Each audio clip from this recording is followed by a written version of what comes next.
Hello everyone, Lily here, and in this video, I'll show you how to remove phone number from TikTok. It's quite simple, so let's get started. So since I have TikTok open, I'm going to simply touch on the profile button in the bottom right-hand corner, then on the three lines at the top right, and finally on settings and privacy. From here, you'll want to touch on manage account, and you'll notice that it shows phone number at the very top.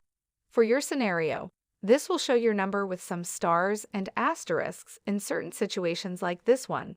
I have mine empty. This can change based on how you register your account for TikTok. I signed up with my email address, so I don't have my phone number here.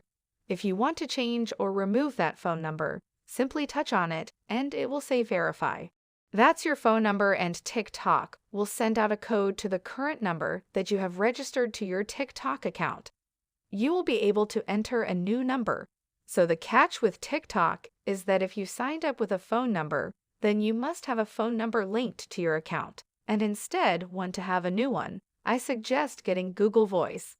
If you have a Google account, you should be able to get a Google Voice phone number with just about any area code you want, and then just type it in here as the phone number, and then you can simply tap on Send Code, and you'll be able to change it to your Google Voice contact number. For security reasons, I recommend that you keep track of that number, because if TikTok wants to verify you, they will send codes to the phone number associated with your account. Please let us know if you have any questions in the comment section below, and don't forget to subscribe.